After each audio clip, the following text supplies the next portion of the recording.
video kali ini saya akan menjelaskan apa itu ekonometrika. Ekonometrika ialah ilmu yang membahas masalah pengukuran hubungan ekonomi. Dengan demikian, ekonometrika yaitu ilmu yang mencakup teori ekonomi, matematika, dan statistik dalam satu kesatuan sistem yang bulat. Menjadi suatu ilmu yang berdiri sendiri dan berlainan dengan ilmu ekonomi, matematika maupun statistik. Ekonometrika digunakan sebagai alat analisis ekonomi yang bertujuan untuk menguji kebenaran teorema-teorema teori ekonomi yang berupa hubungan antar variabel ekonomi dengan data empiris. Salah satu bagian paling penting dari ekonometrika adalah rentang waktu antar wilayah analisis data panel. Metode titik tertinggi dan titik terendah yaitu suatu metode pemisahan biaya campuran ke dalam elemen-elemen biaya tetap dan biaya variabelnya dengan mendasarkan analisis pada biaya antar tingkat aktivitas tertinggi dan terendah. Maksud dari titik tertinggi dan terendah di sini adalah titik tertinggi adalah suatu titik dengan tingkat output dan aktivitas tertinggi, sedangkan titik terendah adalah titik dengan tingkat output dan aktivitas yang terendah. Secara umum, perhitungan metode titik tertinggi dan terendah dapat dilakukan dengan cara: 1. Memilih jumlah biaya yang paling tinggi dari data yang tersedia. Kemudian, kedua, menghitung selisih jumlah aktivitas dan selisih biaya dari dua titik tertinggi dan terendah. Kemudian, memasukkan selisih ke dalam formula untuk menghitung komponen biaya tetap dan biaya variabel.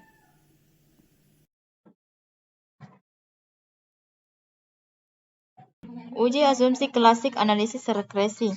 Pengaruh return on asset X1, return on equity X2 terhadap harga saham Y. Kemudian uji asumsi klasik normalitas. Dalam pengambilan keputusan, uji normalitas probability plot. Model regresi dikatakan berdistribusi normal jika data plotting atau titik-titik yang menghubungkan data sesungguhnya mengikuti garis diagonal. Pada gambar normal P-plot di atas terlihat bahwa titik-titiknya mengikuti garis diagonal, sehingga sebagaimana dasar pengambilan keputusan uji normalitas di atas. Maka dapat disimpulkan bahwa model regresi memenuhi asumsi normalitas. Kemudian uji asumsi klasik multikolinearitas. Menurut Imam Ghazali 2011, 107-108 tidak terjadi gejala multikolinearitas jika nilai toleransi lebih besar 0,100 dan VIP lebih kecil dari 10,00.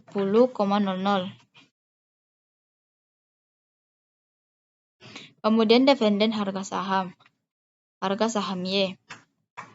Dalam tabel koefisien A terlihat nilai toleransi untuk ROA X1 0,972, ROE X2 0,972 yang artinya nilai toleransinya lebih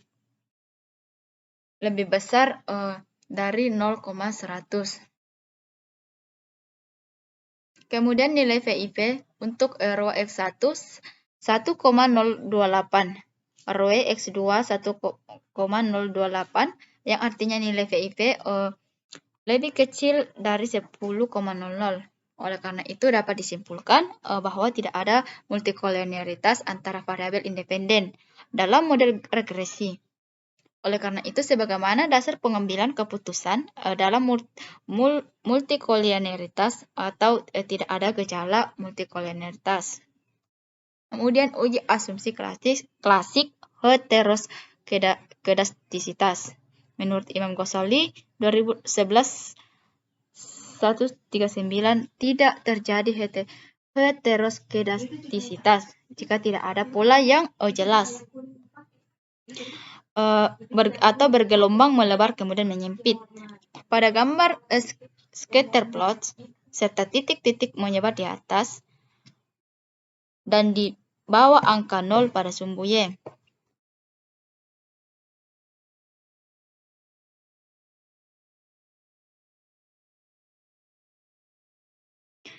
Dalam gambar scatter plot di atas terlihat bahwa titik-titik menyebar secara acak atau random dan tidak menunjukkan ada pola yang jelas bergelombang melebar kemudian menyempit, serta titik-titiknya menyebar dan berada di atas dan di bawah angka 0. Dengan demikian, maka asumsi untuk uji heteroskedastisitas kesimpulannya adalah tidak ada gejala heteroskedastisitas.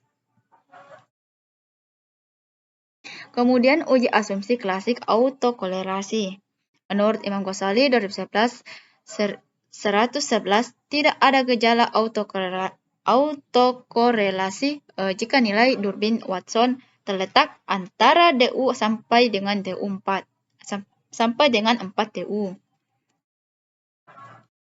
Dalam gambar scatter plot di atas terlihat bahwa titik-titiknya menyebar secara acak, random, dan tidak menunjukkan ada pola yang jelas, bergelombang melebar kemudian menyempit, serta titik-titiknya menyebar dan berada di atas dan di bawah angka 0.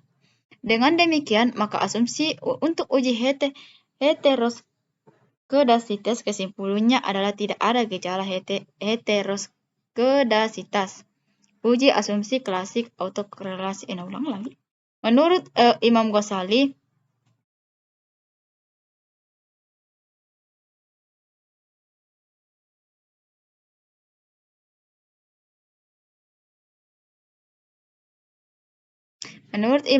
tidak ada gejala autokorelasi jika nilai durbin Watson terletak antara DU dengan 4 DU. Kemudian predictors konstan ROE X2 dan ROA X1. Dependen variabel harga saham Y. Dalam tabel model summary B, nilai Durbin Watson 2300, nilai Durbin Watson 2,383. Untuk mencari nilai DU dapat dilihat dalam distribusi nilai tabel Durbin Watson berdasarkan K sama dengan 2 sebanyaknya variabel independen dan N sama dengan 20. Banyaknya simple variabel dengan signifikan 5% dalam distribusi nilai tabel Durbin Watson untuk level 5%. 0,05 di mana kolom DU K sama dengan 2, barisan N sama dengan 20 menunjukkan nilai 1,537. Maka diketahui bahwa DU sama dengan 1,537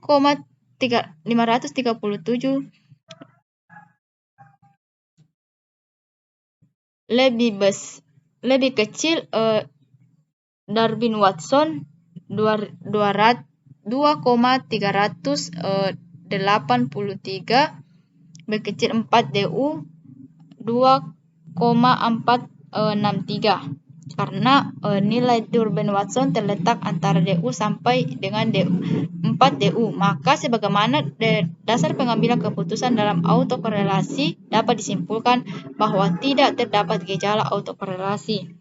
Uji asumsi klasik linearitas. Dalam pengambilan keputusan, uji linearitas jika nilai significant from linearity lebih besar 0,05 maka terdapat hubungan yang linear antara variabel independen dengan variabel dependen. Namun jika nilai significant from linearity lebih kecil 0,05 maka tidak terdapat hubungan yang linear antara variabel independen dan variabel dependen. Makna koefisien determinisasi R-square dalam analisis regresi linear berganda. Koefisien determinisasi R-square atau R kuadrat atau disimbolkan dengan R2 yang bermakna sebagai sumbangan pengaruh yang diberikan variabel bebas atau variabel independen X terhadap variabel berikut atau variabel independen Y, atau dengan kata lain dinilai koefisien determinisasi atau R-square ini berguna untuk memprediksi dan melihat berapa besar kontribusi pengaruh yang diberikan variabel X secara simultan bersama-sama terhadap variabel Y.